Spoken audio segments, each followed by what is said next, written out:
Morning, it's Bryan Schmidt over at Cross Country Mortgage. Hope you're having a great start to your week. Thought I would talk about something that we get a lot of questions about. It seems like we talk about this probably 3 or 4 times a day, every single day. Probably every day of the week, actually, at least in my world. So what we're going to talk about today is interest rate versus APR. There's a lot of confusion about what this is and what it means, like what APR actually means.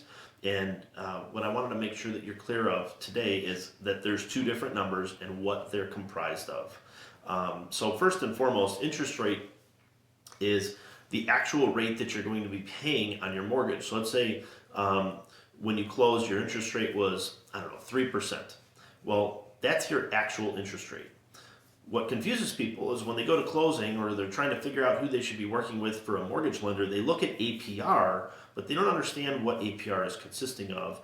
And a lot of times APR is not calculated consistently from one lender to the next, comparing apples to apples.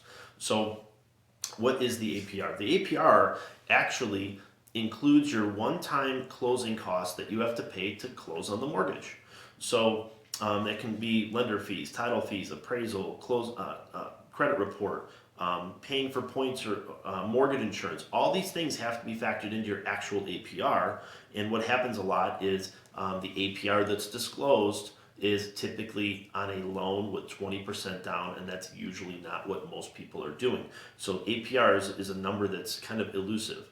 So what I want to make sure you understand is how that's calculated. So let's say you are buying this home and you close and your interest rate is 3% on a $100,000 mortgage. Actually, let's just use 4% because I have the math sitting here and it's easier to explain. So let's say it's 4% interest rate. On $100,000, that means you're going to pay $4,000 a year in interest. Well, let's say when you go to closing, you have to spend $5,000 in closing costs. Well, those $5,000 of closing costs have to be converted to an interest rate over the life of the loan. So if you have a 30-year mortgage, we're going to take $5,000 and divide it by 30 years, which is $167 per year.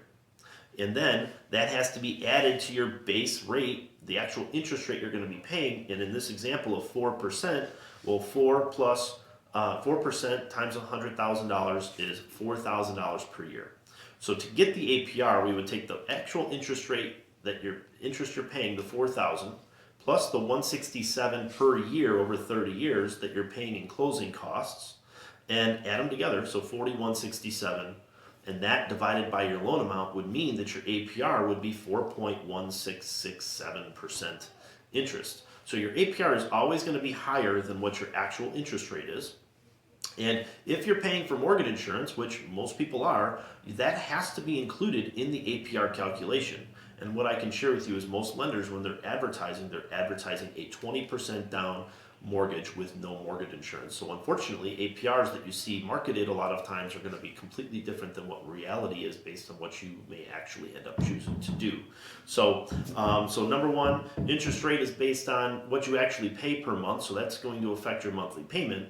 But the APR is actually what it costs you over time for the purchase of that home using that mortgage. So APR does not affect your monthly payment. It's showing you your total costs, where interest rate is what you're actually paying per month. So I hope that's clear. I hope that's helpful. If you have questions about anything, don't hesitate to reach out to us. The number is 847-603-4778. Have an awesome day.